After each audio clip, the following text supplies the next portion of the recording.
Welcome to this week's episode of the Baseball Together podcast. This week we have the Angels refuting the Ohtani report. The Rays are still really good. And then we play Contenders, Pretenders, Panic, or Patience right now. 9+ Us presents the Baseball Together podcast with your hosts, Blackjack Brad and Kansas City Little Big Briggy Blue Eyes. And now, Baseball Together. Welcome to this week's episode of the Baseball Together podcast. My name is Brad, and as always, I'm joined by our guy, Brig. Brig, how are you today? Bouncy. How are you, Brad? Bouncy. Very good. Doing well, thank you. Finally getting over the allergies from this weekend. Holy moly, that was a terrible situation. Yeah. I was at the Diamondbacks game Saturday night, and I couldn't breathe like the entire time. We're walking around the stadium, and I was just like huffing and puffing. I'm like, it was a miserable experience. I will say, if I had to be unable to breathe anywhere, I think at a ball game would be where I would choose. Yeah. Yeah. So it was still a good time. It was a lot of fun. Wilson and I went with some friends. It was a good time. But man, by like the 8th inning, he's like, "I'm good." I was like, "Yeah, I got to go home. I need to just not be out and about." So we left and we missed the best play of the game in the 9th inning. I was a little bummed about it when sucks. When it happened. But I will say this, first inning, last thing on this game. So first inning, Fernando Tatis Jr. comes up because the Diamondbacks are playing the Padres. He comes up and everybody's booing him because that's what you do when a guy comes back from a PED suspension. And my friend's son, he's like, "Why is everybody booing him?" I was like, because they don't like him. He's like, "Oh, really?" I was like, "I like him though." I was like, "He's gonna hit a homer here." Next pitch, boom. That's amazing. Yeah. He did. I was so excited about it. He announced his presence. Yes, he did. In the second row in left field, that snuck right over the wall. It's awesome. Yeah, it was cool. Anyway, all right, enough about the Padres and Fernando Tatis because he did make his debut. He's back. Anyway, okay, Shohei Ohtani. Let's talk some Ohtani because the Angels have refuted what Jeff Passan said last week about them potentially trading him at the deadline if they're not really in contention, and about him walking in free agency, because that part is not really up to the Angels. And I think that his agent has said in the past that he's going to test free agency, see how things go, right? But the Angels are in full control of whether or not they trade him at the trade deadline. And their words just summed up we're not trading Ohtani ever. Yeah, right? Exactly. Yeah. But they might it might kind of force their hand. Even Mike Trout has said ultimately it's going to come down if we get to the playoffs. That could put a thought in his mind that could give us a shot. The fact that even Mike Trout is like, give us a shot, but we got to at least have some card on the table. Yeah. Yeah. I honestly think it's going to come down to it in July that their hand is going to be forced, because if they're out of contention, like, you can't let him walk for nothing at all. No, you've got to get something back from him. Yeah, I agree. And that something could change your franchise trajectory for like years. It could. Yeah, it really could. So even if everybody knows it's just a loner, right? Yeah, exactly. There are a lot of teams that are in contention would bring on Ohtani as a loner to win one title. Totally. Or win one pennant even. Totally. So like the Mariners. Yeah, really though. Like I was thinking about it the other day. I was like, I wonder if that's kind of the thought in the front office in Seattle is Ohtani's not coming back. We got to have payroll ready to put on the table for him. Yeah. And they're going to go after them. They pushed really, really hard to get him when he came over from Japan initially. And it makes sense as a really good landing spot. There are a lot of places that make sense as a good landing spot.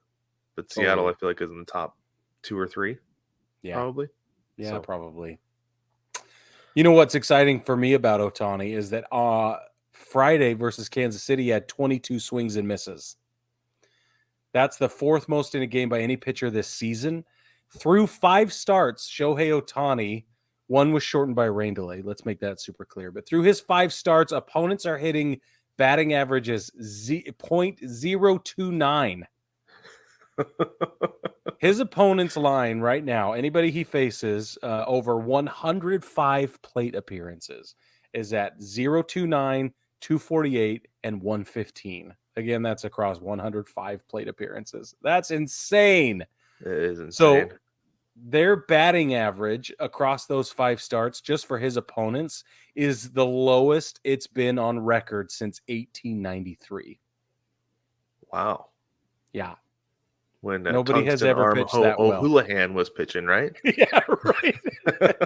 Skiffy McGee. Yeah, exactly. Over 28 innings pitches, Shohei Ohtani has currently has an ERA of 0.64. His whip is 0.82. He has 38 strikeouts and a grand total 1.7 WAR as it stands right now. And we're almost done with April. It's absolutely insane. It's so crazy to think about how he keeps getting better and better. And one thing, as we were talking about this before we started, we were looking at kind of his pitch arsenal, because he was one of the guys I don't want to say the guy, but he was one of the guys who helped mainstream the sweeper, which we've seen a lot of. We'll talk a little bit more about that in a minute, what it is exactly. But like he's narrowing down his arsenal more. He's not using a sweeper as much because it's not as effective. His splitter not really that effective right now, because for whatever reason guys are hitting a almost 100-mile-an-hour splitter from him. I don't know how that works, but anyway. But his fastball has been really good. His slider has been really good, and his curveball. Like, he's really narrowing down his arsenal and becoming a lot more efficient pitcher, which is crazy to think, because last year it's like the dude was just otherworldly, and he continues to get better. Yeah. I don't know. He has not allowed more than 3 hits across 9 consecutive starts if you go back to 22. 3 hits in 9 consecutive starts. That's amazing. That is amazing. Yeah. Okay. Yeah, it's one of those things where you just like you go down your schedule, like, okay, playing the Angels, is Ohtani scheduled to play that day or pitch that day? Yeah. L. Yeah. Well, I don't know. We're just gonna lose. Or unless you're just like, okay, just be patient, let him pitch to you, even though he's going to pound the strike zone if you're not swinging, and then try to get him out of there by like the 5th inning, and then you go after the bullpen, right? Like, that's got to be the plan, because this weekend when the Mariners played the Cardinals, they said that their strategy against Luis Castillo was death by singles. It's like, you're not going to get enough singles to like chalk up a bunch of runs against that dude. They end up getting 3, but they still end up losing the game. But I don't know. I guess you do what you can. So. Well, Shohei Ohtani does not know how to lose baseball games, and he is doing a very good job trying to carry that whole team by his dang self. Yeah, he is. Exactly right. Rough. So I want to talk a little bit about the sweeper, because we've seen a lot more of it this year. Usage is way, way up across the league. But it's not necessarily a new pitch. Ohtani brought it, and they were calling it at the time, they're calling it a gyro ball. Corey Kluber, though, won 2 Cy Young Awards with it. And the difference between a sweeper and a slider and a curveball is that a curveball has a lot of vertical movement. It's going to go down. In fact, when I was learning how to throw a curveball when I was like 12, the guy who was teaching us how to do it, he's like, it should bounce. He's like, your curveball should bounce. And so I was like, I couldn't get the rotation. I couldn't get enough meat behind the rotation. And so I was throwing gravity balls, and they kept bouncing. He's like, oh yeah, that's a great curveball. I was like, there's no break. That is gravity, friend. That's different. Yeah, very different. But so curveball a lot of times is going to go down, and it'll have a little bit of off arm movement. So if you're right-hander, it's going to break a little bit to the left, but mostly it's going to go up and down. You got a slider, which is going to have a lot of horizontal movement, but it's also going to drop. You see a lot of sliders, they'll have that late drop at the end, really hard to hit. Yeah. The difference, though, is a sweeper doesn't have nearly as much vertical movement. It's not going to drop quite as much. It's going to maintain a little bit more, I guess, a little bit more height, kind of like a fastball will. Mm-hmm. But man, those things freaking go side to side like crazy. They look like a frisbee, a lot of them. Yeah, they do look like a frisbee. So there's your little bit of pitching breakdown for the day, for those of you who don't know what a sweeper is. Now you can identify. You can tell your friends that's called a sweeper. Yep. When you see it. Bango. Anyway, let's stick with the Angels for just another minute or two. They are dealing with some injuries, especially behind the plate. Catcher Logan O'Hoppe is going to miss 4 to 6 months with a torn labrum, which at this point he's likely going to be out for the rest of the season. Yep. Which is a bummer, because he's actually had a pretty good start to the season. Yeah, right? he has. Playing playing pretty well. But the thing that's crazy about this is that Max Stassi has been out with a hip injury. He hasn't played at all this season, I don't think. I saw him in spring training, but I think that was like it. Mm. And so now you're down to your third string catcher, Matt Thaiss, who came up mostly as a first baseman and a DH because he's got a good bat. Now they've had him playing behind the plate more often, and step right up. The job is yours until a move is made. That's exactly right. Yeah, he's got however long he's got to prove himself and lock it down.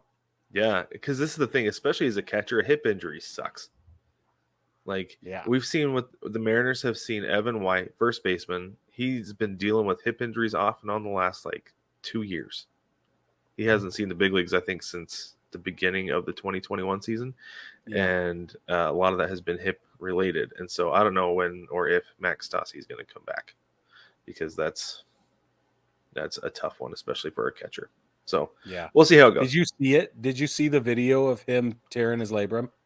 Yeah, they said that so it was sad. the second. Yeah, they said that it was the second time he had an issue with that shoulder, that road trip. That same week, yeah, crazy. And I props to him for getting up and running that ball out, man. Yeah, because I'd just been on the ground crying if that happened to me, to be honest with you. Bro, it was nuts. That was so sad to watch because you just knew he crumpled. He just crumpled. Yep. Yeah, and like I said, it was a fair ball down the third base line. He got up and ran to first, but man, after that, it was I feel bad for him.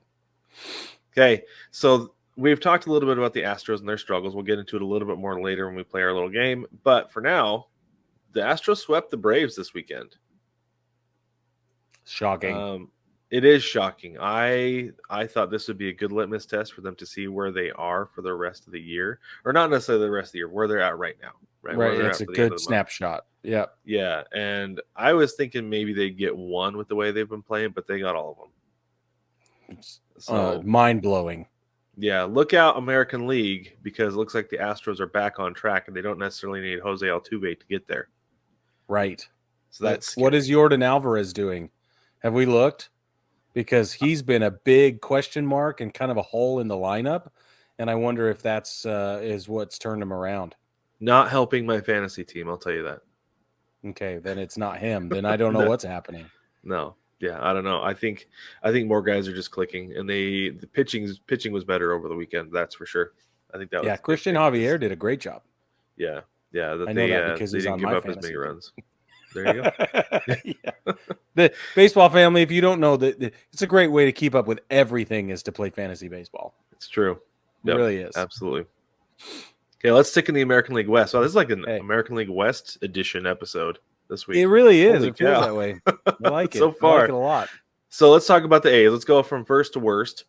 The A's have the worst run differential through 21 games in Major League Baseball history at minus 100. The previous record was set by the Orioles in 1988 at minus. Sorry, did I say plus 100? I meant minus 100. Yeah, minus 100. You said minus 100. That means that their opponents have scored 100 more runs than them. The previous record, like I said, was set by the Orioles in 1988. They were minus 85. So that's not close. That's bad. It doesn't help that they played the Rangers this weekend, who put up a bunch of runs against everybody right now. Yeah. But yeah, so we kind of joke. We've been joking about the Orioles being like a major league situation where management doesn't believe in them, so they're just like, forget it, we're gonna go out and win. But I feel like it's actually like an actual major league situation going on, minus the forget it, we'll go out and win anyway. That management is like, let's put the worst product on the field ever, so people don't come, and people haven't been coming. It's been a joke how empty that stadium has been. And then now when they threaten to relocate, now fans are like, oh, we got to go out in droves and watch. Like, well, it's a little late now, folks. Yeah, right? It's late. Yeah. You would think, like, this was my big thing with that, because I saw that this weekend. And it's like, you would think that when they started talking about going to Vegas years ago, people would have been like, oh, we need to go support our team if we don't want them to move. But they didn't. They haven't. Nope. No. I don't know. It's a big question mark for me. I don't understand why or what's happening. Reggie Jackson wanted to weigh in, though. Reggie Jackson played for Oakland for a long time and was, I think he won 3 World Series championships in Oakland. But he's basically blaming the Oakland municipal government for this. He says he believes the owners of the franchise have been trying to operate in good faith. They have been working to try, the Fishers, right? They've been working to try and figure out what needs to move, who needs to get what they need. But Reggie believes that the local government wants nothing to do with it. They don't want to succeed in maintaining the baseball team there. And Reggie was like, okay, you've already lost the Warriors and then you lost the Raiders. Like, what's wrong with you? What is going on? Oakland posted under 10,000 fans per game on average last year. That's crazy in an enormous stadium like that. It's enormous. Yeah. They're on pace. They've won 29 games this season, the A's, and the worst team team for 29. Yeah, sorry, they're on pace for 29 wins total ever. And the worst team in recent history was 2003 Tigers, who won only 43 games. And guess what? I was at one of those games that they won because they beat the Mariners. That's why you're not allowed in Seattle, right? That's exactly right. You're not allowed in Yeah, they have a sign at every gate that says, "Do not let this man through." Dude, so I grew a beard. See Brad. That's funny. Anyway, the A's are bad, and it's sad. It's heartbreaking. And if you're an A's fan, we want to hear from you. Like, what is going on? If you're local, what is going on? Will you please just reach out to us in the mailbag or put a comment on the video? We are confused and we are worried for you. So will you please let us know? Well, and I'm curious how, if will you follow that team to Vegas as your team, or will you adopt the Giants? Will you jump ship on baseball altogether? Because I had a friend who specifically, when the Sonics left Seattle, he's like, I was done with the NBA, and I will not follow the NBA until there is another team in Seattle, because that was my team. Right. It feels like you can't be a Giants fan all of a sudden. Right. It does feel that way. Yeah. Like, because I told him, I was like, you should just be a Portland fan. Same area. He's like, no, I'm not going to do that. And so that'd be like all the Yankees fans being Mets fans all of a sudden. Like, it doesn't. Right. It's just not going to work. Yep. Okay. Exactly. Anyway. Exactly. Let's talk about Drew Maggi. Okay. And the Pirates. Yeah. So Drew Maggi is 33 years old. He spent 13 years in the minor leagues, played 1,155 games, and the Pittsburgh Pirates have called him up. Yeah. That's a huge deal. That's awesome. Like, I'm impressed that he's stuck it out for 13 years. That's my biggest thing. That I don't know if coming out of spring training every year, if they're like, this is the year, Drew, this is the year we're going to bring you up. You're our cooler guy, right? We're gonna have a need. We're gonna bring you up, and they just never, ever, ever did. Yeah. So here's the thing. First of all, I agree with everything you said, but he is listed as playing shortstop, second base, and third. Mm-hmm. I'll bet you he could rotate in at first base every once in a while if they needed him to. But that's the utility guy coming in.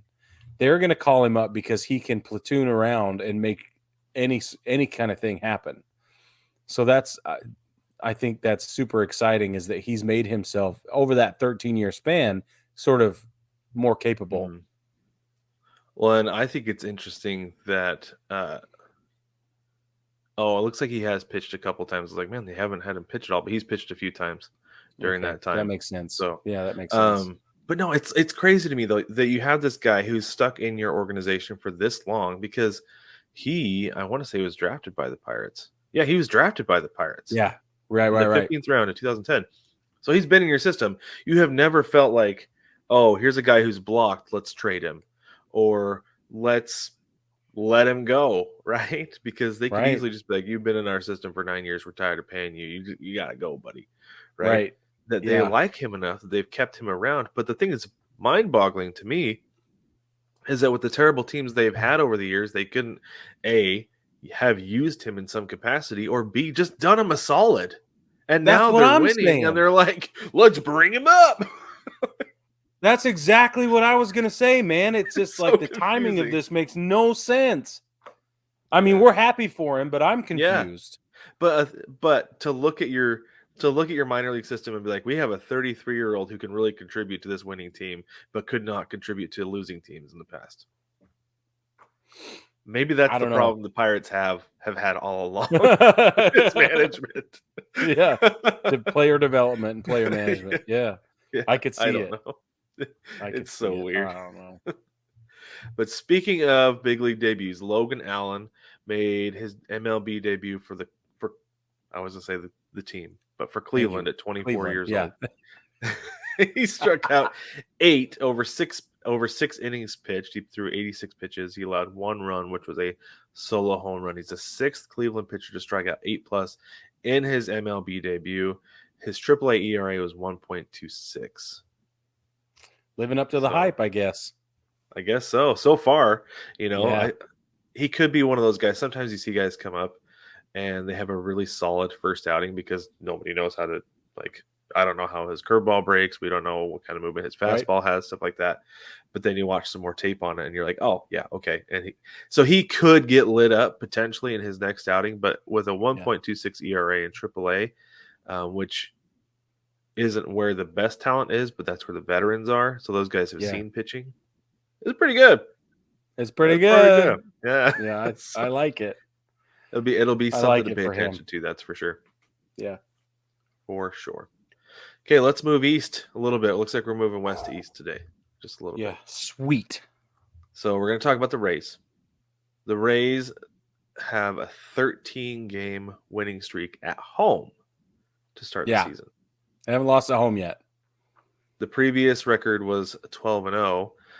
Reliever Pete Fairbanks broke the franchise record of 28 consecutive scoreless innings.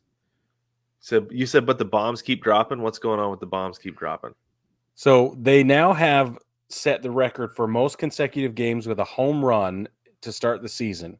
So they have hit a home run in 22 consecutive games. And it doesn't matter if they're home or away. That's incredible. The previous record is the 2019 Seattle Mariners, who did it over 20 games with home runs in each of their first 20 games. Their current record is 19-3. They've had 48 home runs over 22 games total. That leads Major League Baseball for home runs right now. Duh. So I did a little bit of a deeper dive, and with some help from my Google machine and some friends who also write articles about stuff, I found out that their next record that's coming up is going to be the longest home run streak. Forget the opening games, just the longest home run streak of any game period throughout the season is currently held by the 2019 Yankees at 31 games. So we have less than 10 games before they will get to, or fewer. Wow, fewer than 10 games before they'll beat that record. In 10 games, they'll beat the record. There have only been 8 teams who've had 24 or more home runs in a consecutive games across Major League Baseball history. So they're coming up into a really elite group of teams in history. And then after that, the record for most games with a home run in a single season, 2019 Yankees have 139. That's the record for most home runs in a single season. Most games with home runs in a single season. Only 7 teams in MLB history have 130 or more games with home runs. After that, the most team home runs in a single season was 2019 Twins at 307. The 2019 Yankees had 306. And the 23 Rays, this team right now, is currently on pace to hit 355 home runs this season. That's crazy. So look at this. So this week, games haven't started yet today. That's why we are here. So we don't know what goes on. They're playing Houston at home in the Trop for 3 games. I would say because they're playing at home, they could potentially continue that streak through the series. But then they go to Chicago for 4 games for this weekend.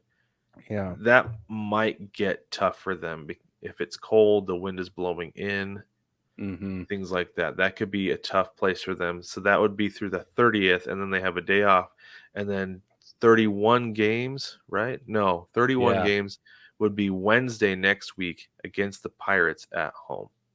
Ooh. So 2 streaky teams. So you got Houston, the White Sox, and the Pirates in between now and then. It could happen. It could, but like I said, I don't know about Chicago just because of the wind and things like that. That those stadiums in Chicago can be one day they're a pitcher's park, the next day they're a hitter's park. You never know what It's you're going to true. get. That's absolutely true. So fascinating. It's fascinating. Tell us And about fun 2 to homer watch. innings, Brig. That is fun to watch. Tell us about 2 homer innings. So Mark McGwire once said that hitting a grand slam is a lot like winning the lottery, but it's harder. He said it's harder than winning the lottery.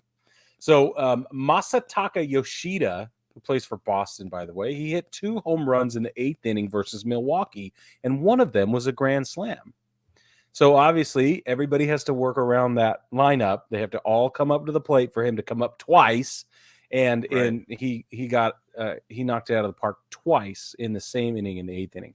He is the first Japanese-born player to achieve this feat, which is fantastic. How many players in Major League Baseball history have homered in 2 times in the same inning, you ask? That has been 58 players. It's happened 63 times. That's the crazy part. If 5 guys have done it twice. Yeah. Yeah, I honestly can't believe that. That is shocking to me.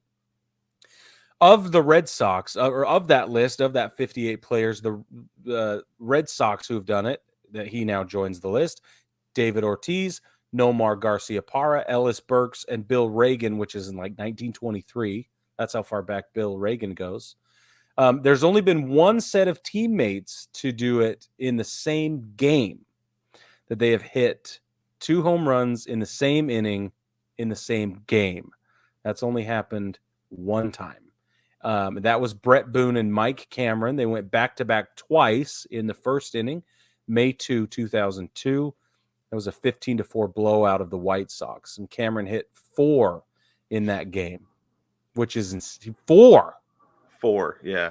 For the Seattle Mariners, those of you keeping track at home. Yeah, but 4 bombs in the same game? 4 That's bombs insane. in one game, yeah.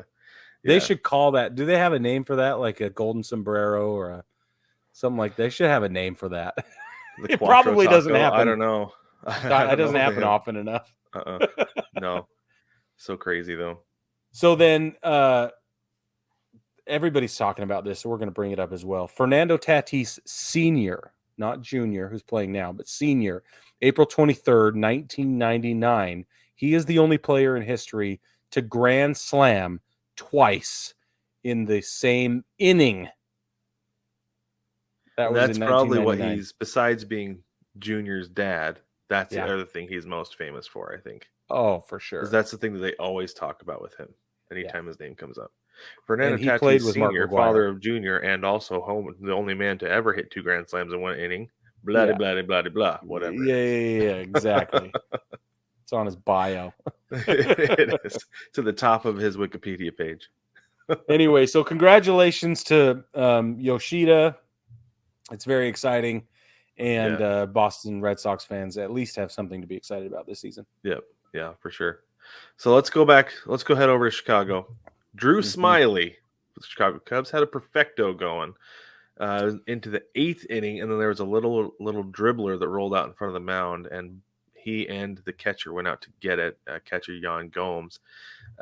So Smyly leaned down to pick up the ball, but Gomes was coming forward as well and kind of jumped over him and ended up tackling him. So he went down.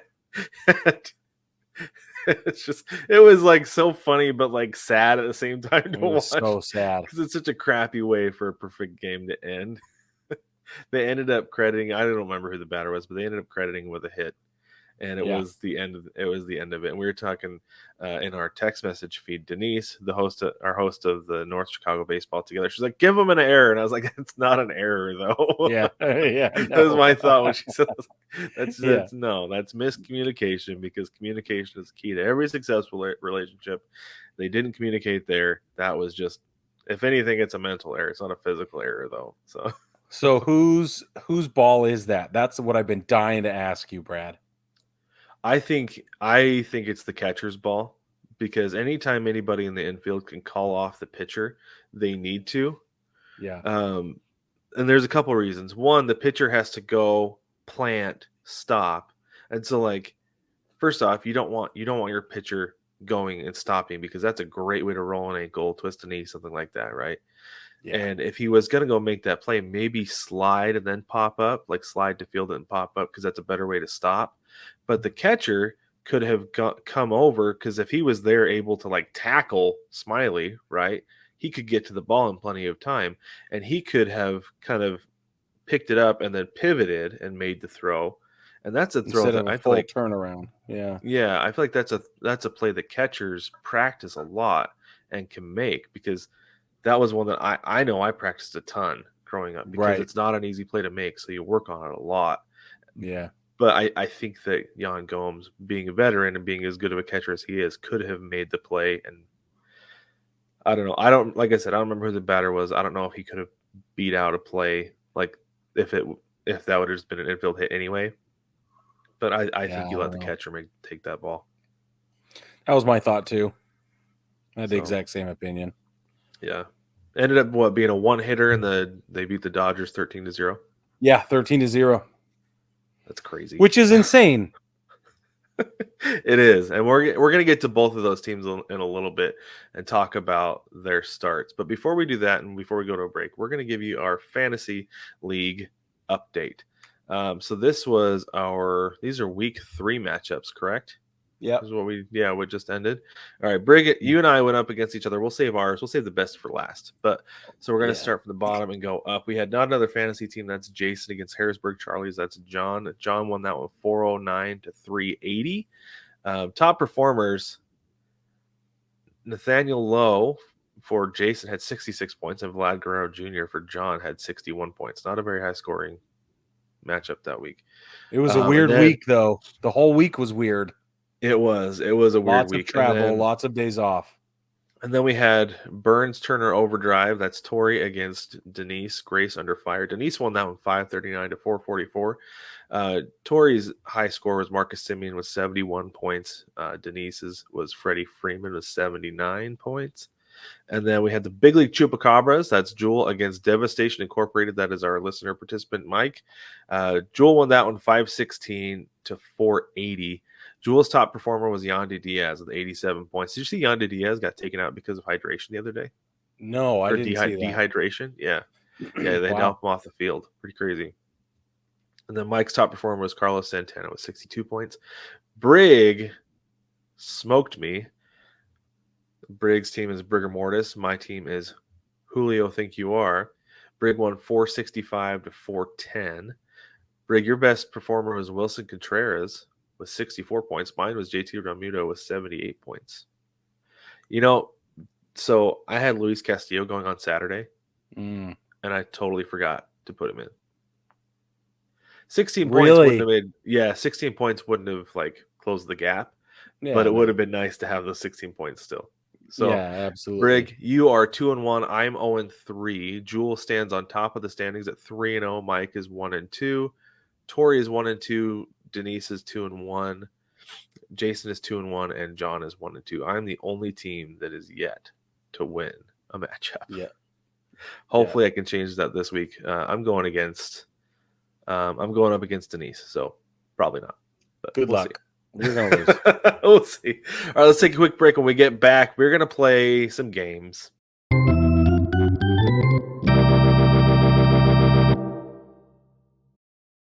Welcome back, baseball family. We are going to play a new game Brad came up with right off the top of his beautiful head. Blackjack Brad. Don't give me that much credit. Okay. I don't know where he got it, but I'm really excited about it.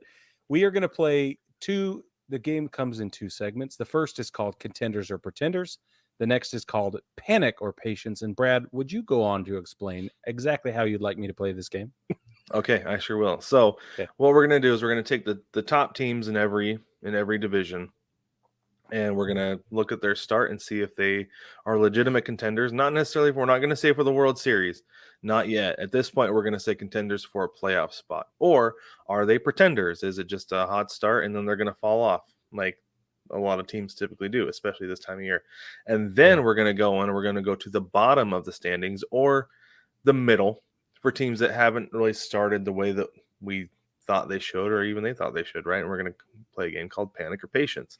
Should these teams hit the panic button, and do they need to make some moves to right some wrongs, to fix some holes, or do we just need to have patience and let things figure themselves out, and they'll be fine come May and June. Okay, but we're going to start with contenders or pretenders. First things first, Brig. The Rays are 19-3, one of the hottest starts in Major League Baseball history. They've won 5 in a row, 7-3 in their last 10, with a plus 88 run differential, and obviously sitting at the top of their division. Contender or pretender? Contender. I would say contender too. They're better than I thought they were going to be, but they're still really like I think even if they fall off, they've started hot enough that we've seen who they are. They have a lot of talent, really deep team. I think they're contenders too. Yeah, sure. That's how I feel. Okay, and then we've got the Orioles, 14-7. They've won 6 in a row, 8-2 in their last 10. They are 4-5 against teams above 500, but they have a plus 18 run differential, and they're second in the AL East. Contender or pretender? Contender. I'm going to go with contender too. Why do you think they're contenders? Momentum. I just think they've got a good team. I think the Orioles are. That's what I'm saying. It's like, and I'm not saying momentum like in a football game. Right. Football momentum and baseball momentum are different. This is like the lineup's working, the pitching is okay, everything's going their way. That's the momentum. Like, don't screw up what's working. Okay, yeah, and I think that they've figured stuff out, and it is funny. Like, despite everything their management has said, like, we're not going to spend because we overachieved last year. No, you've got a good team, and maybe you don't need to spend because you've got a good enough team. Yeah, that's what I'm saying. Yeah, there we go. 100% contender right at this point. Okay, let's go. Let's stick with the AL East for just a second. We got the Red Sox, 12-11, 7-3 in their last 10, 9-11 against teams over 500, but they have a plus 11 run differential. Now, they are last in the AL East, but I put them here because A, they're over 500, B, they seem to be overachieving a little bit, and C, because the AL East is just super competitive right now. Yeah. Contender or pretender? Pretender. I'm going to have to agree with you on that. What? They're pretender. You said pretender, right? Yeah, but I can't believe we're on the same page the whole way down. You gotta start disagreeing with me. I think we'll get there soon. No, I think they're pretenders because they have too much that needs to happen for them to continue to win. And we saw glaring holes earlier this year that I think are going to rear their ugly heads again. Agreed. Are going to be continuous problems throughout the season. Okay, let's go to the AL Central. The Twins are 12-10, 4-6 in their last 10, 6-7 against teams over 500, with a plus 12 run differential, and they are first in their division, the AL Central. Contenders. You have them as contenders. Tell me why. It's the division. I think that if they were in any other division, it would be a problem. Not a huge problem, but it would be a battle. But because they're in the Central, they're going to walk away with it at this point. If things keep going this way, there's no question. Oh, yeah, if things keep going this way, yeah, for sure. But I think they're pretenders. I don't think that they're going to be able to keep this pace. For some reason, I feel like the Twins start really well, but then they fall off, right? Whatever it is, I don't know if they are able to take advantage of the cold weather at home earlier in the season or what. But no, I don't think they'll be able to keep this pace. I don't think they'll be able to hold off Cleveland the whole year. And if they don't win their division, they're not making the playoffs. That's the way that division goes these days. I agree with that. And you're right about Cleveland. I don't know. I think they're contending right now. Okay. Interesting. Let's move on to the AL West. We got the Rangers are 14-7, 7-3 in their last 10, 4-5 against teams over 500 with a plus 60 run differential, and they are sitting in first in the AL West. Contenders or pretenders? The Rangers? Mm-hmm. They're pretending right now. I agree. Why do you think they're pretending? Don't know. Just a gut feeling. You don't know. Intuition. I don't know. I'm not buying it. I'm not sold yet. Right. And for me, it's track record because yes, they have Jacob deGrom, who's healthy for now. Right. Like that's one of the things is that he said his health is such a question mark. You don't know when he's going to go down for an extended period of time and have problems. Agreed, sir. And I haven't seen, and I know they've got Corey Seager, they've got Marcus Semien, but and you got Adolis Garcia who hit 3 home runs in a game over the weekend. Yeah. But we haven't seen anything from Garcia to be like, oh, this is who he is going forward, because he's like pushing 30 right at this point. So you're calling them pretenders as well? I am calling them pretenders. Okay. There are too many question marks and unknowns going forward, and their track record says otherwise with guys outside of their stars, because you can't win a division, especially the AL West, with like 4 guys who perform. So I've been saying that to watch Texas for a year now, or yes, you 6 have. months. Yeah. But I still view this as a building year. I don't think this is the thing, that they're not all complete package yet. Yeah. Like you said, agree. 4 guys isn't going to cut it. And one who's injury prone. He's an ace, but he's injury prone. Yeah, exactly. Okay, let's jump over to the National League for now. Let's talk about the Braves. They're 14-8. They've lost 4 in a row, but they're 6-4 still in their last 10. They're 3-7 against teams over 500, and they have a plus 24 run differential, and they're sitting in first place in the NL East. Contenders or pretenders? Okay, this one's really hard because they're 3-7 against teams over 500. That's the only reason. Because otherwise, 6-4 in their last 10 in April is not a big deal. It's no problem. 14-9 is a great record. They've got a plus 19 run differential, like you said, or plus 24. This is great. This is no problem. But when they play really good teams, or even average to good teams, I don't know. I think they're contenders, but I'm interested to see how May goes. And that's the thing, is I think they're contenders because of the Braves, and they've given me no reason to think otherwise the last 2 to 3 years. Right. But if they continue at this pace, they won't be. They're gonna have to make some things right in the meantime. They have the potential to be pretenders, but I'm going to give them the benefit of the doubt because of who they've been as being contenders. So, Same. they're going to have to fix some things in the meantime. They are. Speaking of having to fix things and having a track record, let's go to the Mets. The Mets are 14-9. They've lost 2 in a row. They're 7-3 in their last 10. 9-7 against teams over 500 with a plus 19 run differential. They're second in the NL East. Contenders or pretenders, Brig? Oh, Brad. Oh, no. Ouch. This is so hard. This hurts to try and pin this down, but I'm going to go ahead and say they're pretending right now. Oh, pretenders. Okay. So I'm going to do the same thing you did with the Braves. They're over 500 record against teams over 500. They're 9-7 against winning teams, which is a pretty big deal, even at this time of year, I feel like. Yeah, that's true. But they're dealing with a lot of stuff. They've got a lot of injuries that they're dealing with, like long term, right? I don't think the Max Scherzer suspension is going to be a big deal because he's only going to miss 2 starts. That's not a big fine. deal. And it's not going to happen again. Nope. Right? If they ask him to wash his hands with alcohol, I think he knows better to be like, I'll go use soap. Thank you. Yeah.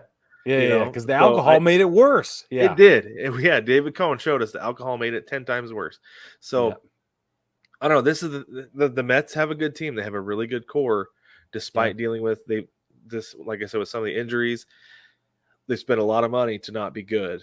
I'm going to give them the benefit of the doubt, and I'm going to say contenders. They're going to contend for the NL East. I don't know that they'll win it because, again, track record of them blowing things in the end. But I'm going to call the Mets contenders. Cool. Okay, this might be the hardest one so far. The Pirates. I know. I'm scared. 16-7. They've won 7 in a row. That is the best winning streak in baseball right now.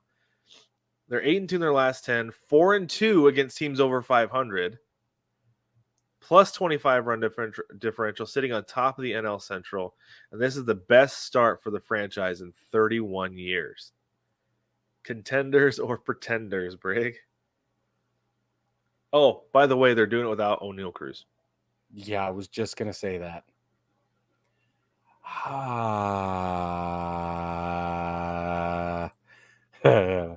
They're contenders. I think so too. I don't think they're pretending. I think they're contending because that's a good team. Brian Hayes has gotten to be like, I've seen a lot of people over the weekend saying he's the best defensive third baseman in baseball, and Nolan Arenado still wakes up every morning and plays third base. Yeah. So does Devers. Yeah. So does Matt Chapman. Matt Chapman has been killing the Yankees. And he's back. Matt Chapman is back. He is back. So wherever he's been, we found him. Yeah. Yeah. Brian Hayes is killing it at third base. And so I think they're contending. It's a rough deal, especially in that division. The NL Central, please. There's no reason. If they keep this up. That's what I'm saying. Oh, yeah. If they keep this up, it'll be them and the Brewers at the end of the year. Yeah. But I don't know. I'm going to give them the benefit of the doubt on this and say Contenders and part of it, I wonder if Captain Kutch. Dude, the only thing that has changed. I know. It's truly one of the only things that has changed. Yeah. Yep. It's crazy. Just crazy. Now I want to ask you this question. If they do compete, let's say they even make it to a wild card spot, does Kutch come back for one more year? No way. No. You don't think they beg him to stay? So they would have to beg him by giving him a lot of money, because he said in the past, like when he went to the Phillies, he's like, "Did you see how much they paid me? Of course I was going to Philly." Right? Right. Like, I could see them being like, "What? You write the check and we'll sign it." Yeah. I think that's what it would take. I think it gets to the point where he's like, I did what I came to do. Helped this team get to the playoffs. Now you guys take it to the next level. Give me a role somewhere in the coaching staff so I can get a ring if that's what it comes to. Okay. But I'm done playing. I think he tries to go out on top and having a great year because he's killing it. He is. I can't remember who it was. Somebody on social media said that Pirates uniform must give him superpowers. Bingo. Because this is vintage McCutchen that we're seeing. It is. It's great. It's early, really, but it's awesome. Yep. Okay, let's go on to the Brewers. Contenders. 15-7, 17 in the last 10. 10-6 against teams over 500, plus 27 run differential. Second in the division behind the Pirates. Contenders. 100%. Absolutely. They are put together, well coached, everything. Okay, Brewers, Contenders. Cubs. Here's a tricky one. 12-9. They've lost 2 in a row. They're 6-4 in their last 10. 6-7 against teams over 500. Plus 39 run differential. Blowing out the Dodgers will help with that for sure. And third in the NL Central. Contenders or pretenders? What's in between contender and pretender? What's the middle? There's got to be. There's no middle ground. There's no middle ground. Come on. We're dealing in absolutes here, Brig. I need a middle. Normally I wouldn't do that, but today we're going to deal in absolutes. I think the Cubs are pretending. I do too. They're not supposed to be this good yet, but there are other teams that aren't supposed to be this good. But I don't think that they have. I don't think that they have the talent to sustain this. I think part of it is Patrick Wisdom is playing out of his mind right now, which he's a good player. Don't get me wrong. He could have a career year this year, but I think a lot of their success is going to ride on Cody Bellinger's ability to sustain what he's doing right now. And I don't know if he can, because he hasn't been the same since the shoulder injury. Okay. Be interesting to watch. Last one with contenders and pretenders. We're going to go to the Diamondbacks. 12-11. They have lost 2 in a row. They actually dropped 3 out of 4 against the Padres. 4-6 in the last 10. 10-10 against teams over 500. But they are sitting in first in the NL West. Contenders or pretenders? They're pretending right now. Yeah, they're doing a great job, but they're pretending. Yeah, they are. Zach Gallen cannot carry that team every 5 days on his own. Corbin Carroll is a great player. Got called up. They have him batting third in the lineup, and that dude is everything they build him for. I got to watch him in person this weekend, and he was absolutely outstanding. The dude can flat out play, but they don't have a lot of guys on that team that can do that. They're going to have to figure out. They got to get Kyle Lewis back and healthy, which he has not proven the last couple of years he can do. They've got Lourdes Gurriel, but that dude's kind of streaky, right? Yeah. I did watch him throw a laser beam from left field, though. I didn't realize his arm was that good. That dude can really huck it. But Ketel Marte has been really consistent in the last couple of years, and I don't see it, unfortunately. I think they'll finish around 500, but they're not going to contend for the West. The potential for everybody else in that division is just too high. I agree with everything you just said, so take that. All right, I'll take that, and I'll put it to the bank. Anyway, or however that goes. I don't know. All right, let's move on to panic or patience. Let's start with the Yankees. Okay. The Yankees going into Monday are 13-9. Yep. They are 5-5 in the last 10, plus 21 run differential with a record of 9-7 against teams over 500. Panic or patience? Patience. Tell me why, Yankee fan. Bunch of young guys in the rotation right now. Some injuries are wreaking havoc on the starting rotation for pitching, and in the field. Let's be honest. And so their batting order is not constructed the way they intended it to be constructed. Obviously, we understand that we have to get the next man up. That's just a thing that happens in baseball over a long season. But in April, you didn't expect it to be that way. Nobody thinks that you'll start the season off with plagued by injuries and things like that. So I think that they've held it together well enough, given the hardships of the injury bug. But also their schedule hasn't been. I mean, they've only lost one series this whole season so far, and that was to the Blue Jays this week. So I don't see panic at all. Yeah, I agree. I think patience. They're a really good team. They've got a good lineup. Like you said, the injuries have been a problem. Most teams don't deal with that many injuries this early in the season. It's been pretty bad for New York. Well, and they've got some big ones too. Like Carlos Rodon was supposed to be in the starting rotation, and we still don't know when, because he's got back stuff on top of everything.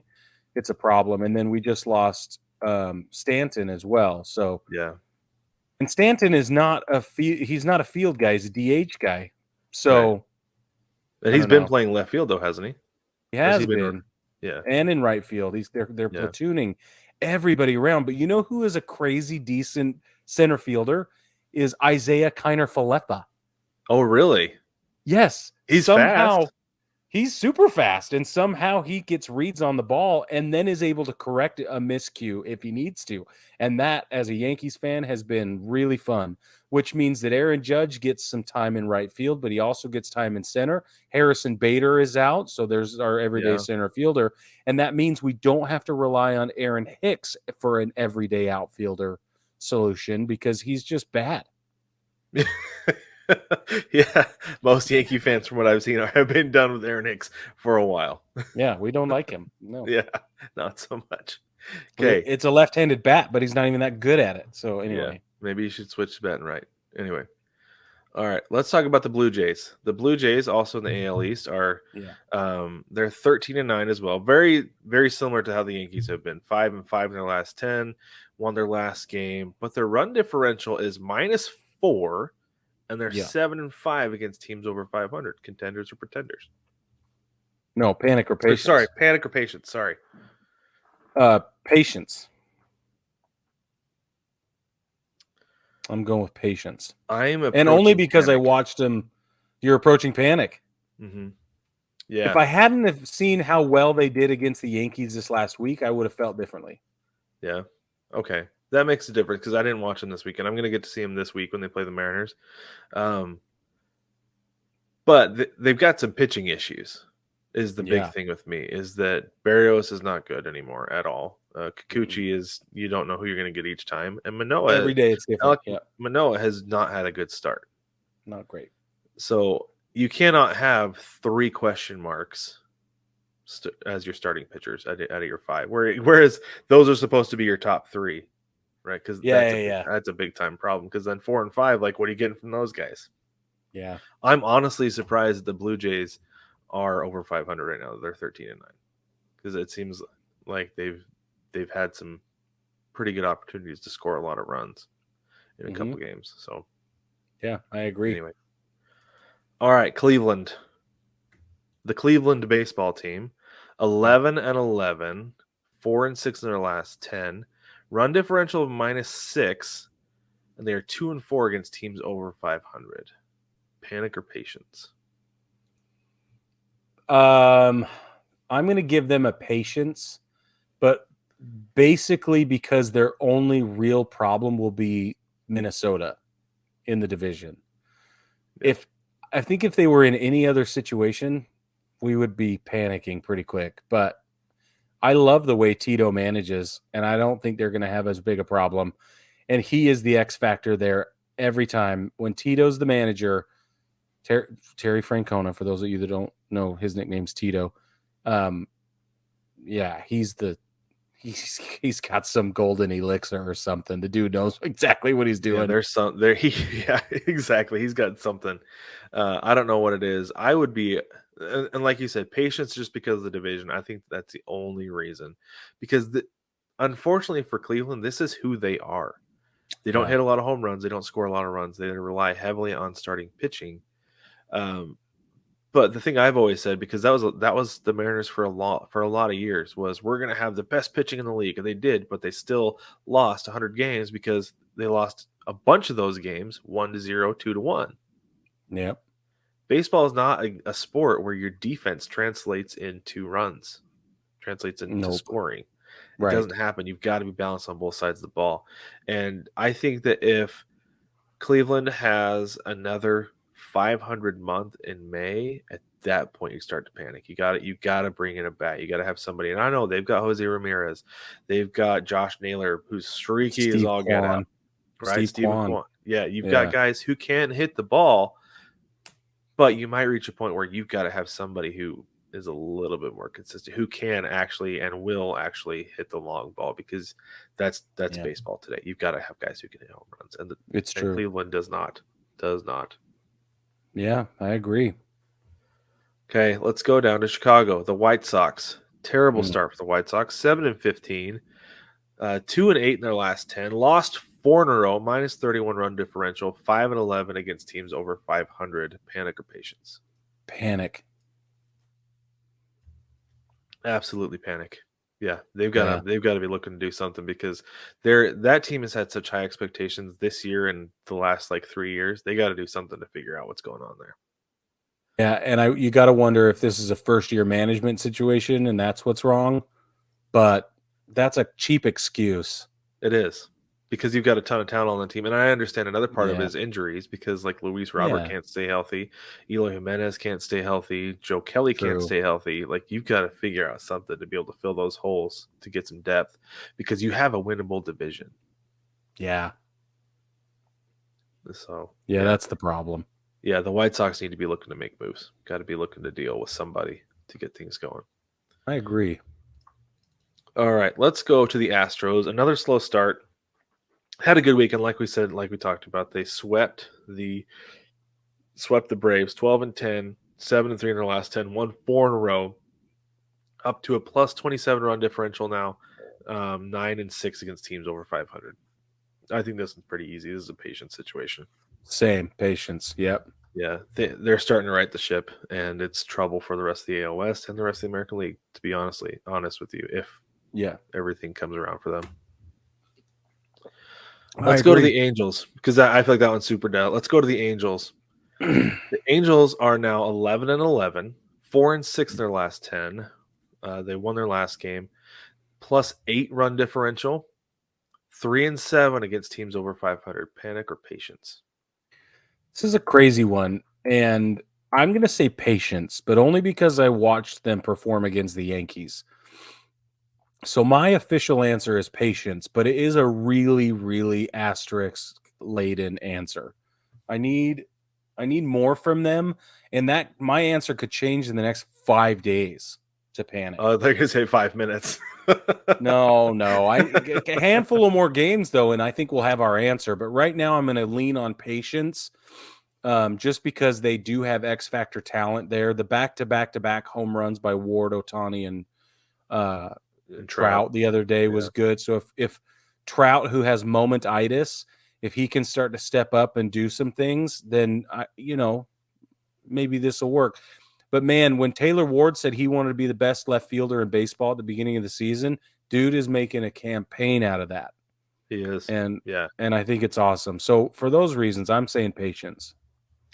So I would say patience with the Angels too, but part of the reason I have a hard time saying that is because of what they did last year, where they just lost a bunch of games in a row. They completely wiped out their winning streak, right? Totally. This team could be really, really bad come May. And the other reason I want to say panic with them is because I feel like the Zach Neto call-up was a panic move. that they're like, David Fletcher's not performing, and we've got to win games because, like we talked about before, they know this season is like their success. This season is like this is their future, right? Yeah. Like this is their future with Shohei Ohtani. They have to win this year. He is gone. Yeah.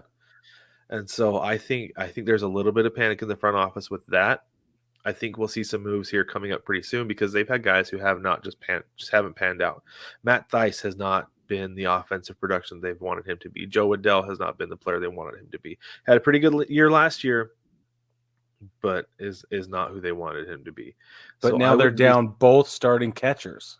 Yeah, exactly. And like we talked about, Matt Thaiss has an opportunity because he was a catcher in college. That's his natural position. So he has a chance to really thrive in his natural position. Because like I said before, I feel like that translates over offensively.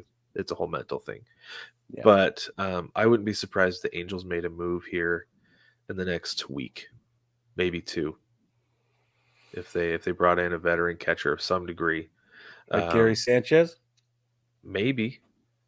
He's certainly an offensive upgrade from what they have from trying nobody to think of who's available. Yeah. That's a really interesting situation, actually, with Gary Sanchez. Huh. It'll be interesting to see what happens because they do need offensive support and they do need a veteran catcher. I'm not the biggest Gary fan, but I can see that move being feasible and maybe even logical for the Angels. Yeah. Yep. That does make a lot of sense. I hadn't thought about Gary Sanchez. That makes sense. Okay. Let's move on to my team. So wait. Your official is your official answer panic or patience? My official answer is panic. Okay. Got it. Yeah. Okay. All right. Let's go on to the Mariners. The Mariners have had an interesting start. 10-12 overall. 6-4 in the last 10. Lost the last game on Sunday against the Cardinals. +1 run differential. +90 fun differential. And 5-11 against teams over 500. What do you think, Brig? Panic or patience with the Mariners? 5-11 against teams over 500. Yeah, that's bad. It's pretty brutal. It's been tough to watch. Yeah, that's bad. I'm gonna say patience, just because I want to, just because I want them to start pulling themselves out of this. So I'm reluctant to say patience. I'm gonna say patience. I'm gonna say patience. So part of it is,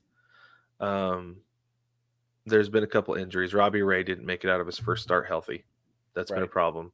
So then Chris Flexen had to come in from the bullpen, and he is not good as a starting pitcher. He's way better out of the bullpen, which is weird to say for some guys, but he's better as a reliever. So a lot of the Mariners' success going forward is going to contend on his starts the starts in that slot every 5 days, because his last 2 starts he's given up 6 and 7 runs. He let a 6-run lead just completely disintegrate his last not this last start, but the week before. That's bad. In like 5 minutes. It was so bad. It was ugly. But another reason I'm going to say patience is because Julio Rodriguez has been fine, but last year he didn't hit his first home run until May 1st. Right. He's hit I think he's hit 3 or 4 already. So he's off to a little bit better start, but he's still slow. Yeah. Jared Kelenic has been on fire. That's rocket fire. Been amazing. But the hole in the lineup comes in the DH spot, which is not a place you want to have a hole. But it's also fixable. Cooper Hummel got sent down. And so they're looking for a solution to the problem. I'm going to say patience, with the caveat that you have to be actively searching for a solution to the DH hole. Okay. Because it is a problem. And you can't have your DH just be like a guy off the bench who hits $150 just because you need a 9th batter, right? Like, it's not mandatory to have a DH. Let your pitcher hit, because a lot of them can do better than that. They're athletes. Yeah, right. So I don't know. That's my thing. Is I'm going to say patience, with the caveat that you've got to be actively looking for somebody as a DH. If you don't have a DH by the middle of May, it might be time to panic, because things will continue to look like this if that's the case. Yeah, that makes sense to me. So yeah, that is my one concern with the Mariners. Okay. All right, let's go to the Phillies, down to the National League. Let's go to the Phillies. 11-12. Sorry, 7-3 in their last 10. They've won 3 in a row. Run differential is still in the negative. They're -10. Um, and they are 2-7 against teams over 500. Panic or patience? I'm going to be patient. I want to see what Bryce Harper can do when he comes back and starts playing first base and injecting his personality into the lineup and things like that. That's the big one. Is Bryce Harper has proven to be a major clubhouse leader with this team, and they go. I don't want to say they go as he goes. All he has to do is like be in there playing, and somehow right. he injects a ton of energy into that lineup. You would have Yeah. thought that Trey Turner could have done that, but I don't know that he's necessarily a vocal leader, which I'm fine with. I'm fine with that. Sure. But I want to see Bryce Harper getting out on the field and firing guys up and see what he does at first base. I'm going to say patience until he gets back. If things continue when he gets back, then I would say panic, and you got to make some moves. Yeah. Let's go to the Cardinals, NL Central. The Cardinals are 9-13, 4-6 in the last 10. They won their game on Sunday, so they didn't get swept. -2 run differential, 6-10 against teams over 500. Panic or patience with the Cardinals? This one's really hard. This is probably the hardest one for me overall. Okay. However, I'm going to say panic. I think at this point, they're in a panic situation. Yeah, I'm going to go with panic. So I'm going to say panic as well. My thing is, I actually went down a rabbit hole on Twitter this weekend, and Cardinals fans are not happy with Ollie Marmol. Not at all. Really? Yeah. Somebody said that whoever his bench coach was last year, I can't remember who it was, but he's somewhere else now. They're like, he was the guy who the clubhouse listened to. He was the glue that was like, or he was the bridge. Yeah. He was the bridge between the players and the manager, so that basically, so they listened to him, that he's lost the clubhouse, and that if they fired Marmol today, this team would start winning tomorrow. Wow. Is basically what I got out of it, and that's what I'm going to go with, because he doesn't like watching him with the Cards playing against the Mariners this weekend. He doesn't know what he's doing. I don't want to. Well, I shouldn't say he doesn't know what he's doing, but he doesn't have that team. But didn't we call this out earlier that there was something funky in the clubhouse in St. Louis? The Tyler O'Neill situation. Yeah. Yep. Yeah, and so somebody got he pulled one of his pitchers this weekend, and he was not happy about it and let Marmol know about it.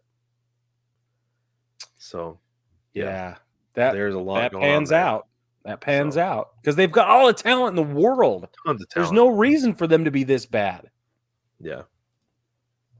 Yep. Okay. So I'm going to say panic with the Cards, and it's easily fixed. But whether or not they do, I don't know. Okay, let's go to the Dodgers. Now this is interesting. So they're 12-11, 5-5 in their last 10. They've won 2 in a row, plus 19 run differential, and they're 8-10 against teams over 500. And you only say panic or patience in this situation just because of who they are, right? Right. It has not looked good so far for the Dodgers. But are we going to panic or are we going to have patience with them? I'm panicking. Panicking with the Dodgers. Okay. Tell me why. It's a vibe thing, man. It just doesn't look good. Like the on-the-field product just doesn't look good. It doesn't feel right.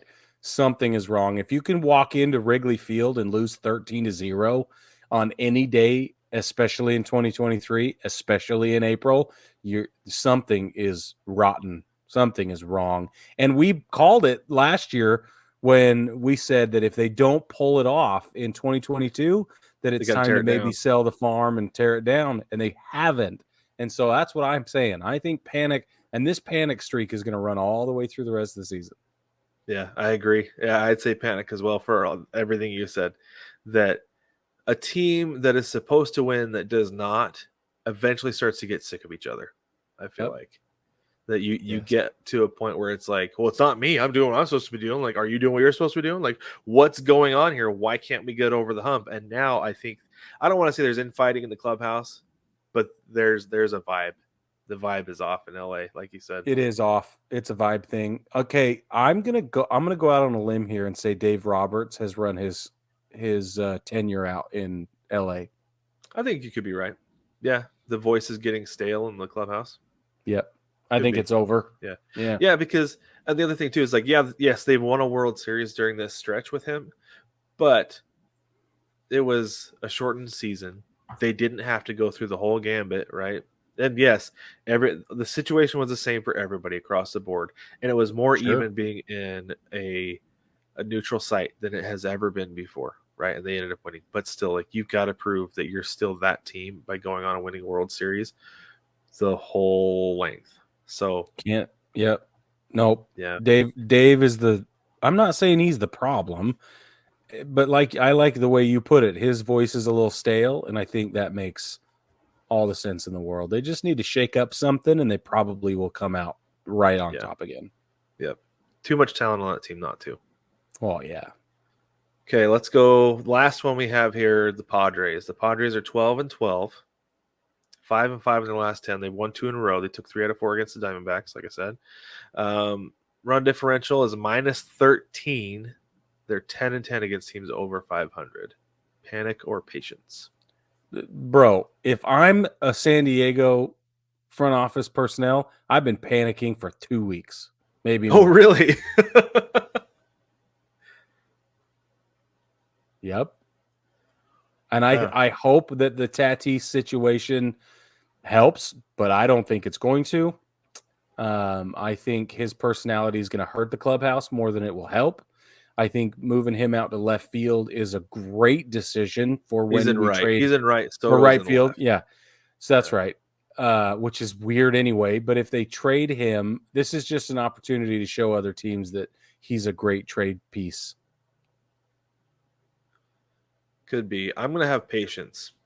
Okay. A lot of new faces there. Xander Bogaerts. Yeah. Tatis coming back after a year off. He had a pretty good weekend. He was 0 for 5 his first game back, but it didn't take him long to get his first home run, right? Yeah. And he had a pretty good game the other night when I was there. Yeah. Juan Soto has not been Juan Soto that you saw with the Nats. No. I don't know what's going on there. I don't either. But I think you do have to have patience though with him there, right? Like I don't know. And at one point, do you not have any more patience with him? I don't know. But at the same time, though, like you expect him to right the ship. You expect Xander Bogaerts to play well. You expect Tatis to come back to play well. And you expect Manny Machado to continue to play well. There's too much talent on that team for them not to play well. Well, so I think you give it a couple more weeks before you start to panic. That if they are I think if they're under 500 middle of May, then you panic. No, Brad. You're giving them too much credit, Brad. You're giving them too much credit. I might be. It's not going to happen. If they don't start panicking now, then they'll miss the boat on opportunities they could have made to trade up and rotate some things around and shake it up. If they wait too long, and they'll wait too long, and they'll hope that all this talent will come up and start swinging the bat, then it's going to be use or lose. I'm telling you. Could be. There is trouble in paradise. But if the Dodgers continue to struggle, and we know that the Diamondbacks are not, like we're saying the Diamondbacks are pretenders, that division is still going to be wide open in 2 to 3 weeks. I agree with you. But you don't want to win by default, and you don't want to win because you're like, meh, good enough, like in the Central. You want to win because you want to dominate, especially if you're the Padres, and even more especially if you're the Dodgers. I'm saying either of those two teams better start trading phone numbers back and forth and talking to each other, because they might have players that each other needs to make it a more competitive situation. Because AL West is fascinating right now because two teams that absolutely should be dominating their opposition are not. They are mediocre. It's all lukewarm, and it makes me mad, Brad. I'm upset. It should be more exciting, Brig, that the NL West is wide open right now. No. Because the Dodgers could have been the one to start 13-0 and be 19-3, whatever the Rays are right now. But they're not. Instead, they're hovering around 500 and getting blown out by the Cubs in Chicago. It's bananas. And it is exciting if you're a Cubs fan. And it's exciting if you have, if you're a D-backs fan. But everybody else is like, what? The world is falling apart. And the sky really is falling in the NL West. It really is. Okay. All right. Yeah. Well, we'll disagree. We'll have to agree to disagree on that one. But anyway, that's good. I like the baseball family, let us know what you think. Let us know about your contenders, pretenders, panic, or patience. We're gonna actually play this, I think, every month through the trade deadline. just because this is a lot of fun. This is a good game to play. But let us know what you think. You can drop in the mailbag, like Brig said, or you can jump in the comments section on the videos on the YouTube machine. Brig, why don't you tell them about Chinook? If you want to experience the most wonderful sunflower seeds that you've ever had in your life, they literally are the best seeds ever. Go over to chinookseedery.com and use code BTPOD. That's Bravo Tango Papa Oscar Delta BT Pod for 10% off your order. It will benefit your mouth, your pocketbook, and it will benefit us at the podcast. We do get a little bit of kickback from that, and we appreciate showing the love that way as well. Absolutely, for sure. And if you really want to support the podcast every month, you can jump over on Patreon. We have 5 tiers of support: $1, $5, $10, $15, and then the commissioner tier is $500. So if you're curious what the commissioner tier includes, go hop over to Patreon and check it out, and we will follow through with every one of those promises. We promise you. But baseball family, don't forget to like, subscribe, rate, and review. Let us know what you think about what we're doing. Subscribe on the YouTube so you don't miss anything. We drop bite-sized clips every single day of the show, plus some shorts here and there when we have some time. But baseball family, thank you so much for joining us. We will catch you Thursday night.